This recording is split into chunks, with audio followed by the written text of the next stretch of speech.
Tim, I wish that John Ford was here today. This is one of his favorite stories of the last 2 years. Such an important one. Your piece is amazing because it walks us through really the massive gamble that Apple made in developing that silicon in-house. Yeah, absolutely. This is not something that just happened overnight. And in fact, internally, there was debate over this, if this was the right decision, because in the personal computer space, the idea of designing a chip in-house just wasn't something that was done traditionally. Right, so you see other big tech looking to do the same, notably Amazon in a different sense, and Tesla, for example, outside of sort of what we traditionally think of big tech. What are some of the challenges that they face? That Apple kind of makes it sound easy. Your piece definitely lays out all the intricacies behind it. But what challenges do other companies face in trying to vertically integrate? Well, the biggest challenge is cost, and this is a hugely expensive thing to do. But then on top of that, it's almost like running a dairy farm. You got to go out and milk those cows every day. And so you're making a decision now that's going to have years of ramifications when you're thinking about your next products, your next product cycles, and maintaining what you have plus growing in the future. So it's enormously complex and very costly.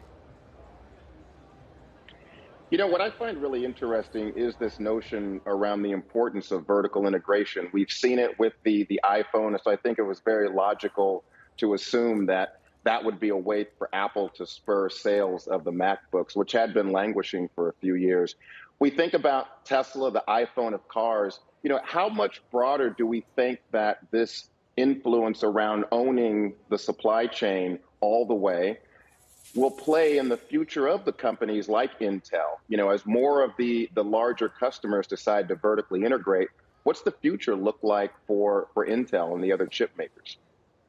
Yeah, when it comes to a company like Apple, for example, the reason they were thinking about this was trying to improve their performance. They didn't feel like they were moving fast enough, and this is a way that they could control their own destiny. So when you look at a company like Intel, it's clear that they understand that the market has moved towards this kind of fab a strategy, and they are investing heavily there so they can be part of that, while also saying and also investing heavily in their own product to try to improve their own chips so they can claim the best in the market, so they can provide a menu of options to customers out there. You can either go with the fab idea or you can buy the chips off the shelf from them. You know, it's interesting, Tim, given that for so long, Apple was called best in breed from a logistics standpoint and a supply chain management standpoint. The fact that they have decided to make such a push on vertical integration makes you wonder what some of the lesser players are going to be doing.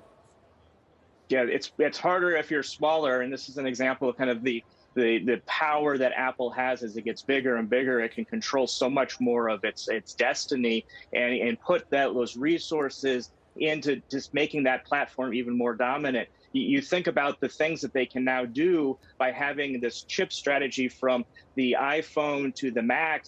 This can allow for this software integration to be better, to have more of an ecosystem that's even more powerful. And we know that they know how to kind of pull the levers in an ecosystem.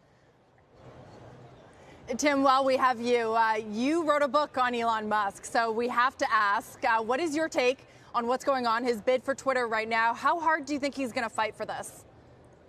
I think in the near term, he's clearly going to fight very hard. You know, this is the 21st century kind of spin on being a media mogul, and what do the newly rich like to do with that money? It's oftentimes buy media properties. It provides influence and more power. And Elon Musk has shown over the years that he knows how to use Twitter as a potent tool to build his brand, to build his companies. And so by controlling that, it would cement that tool.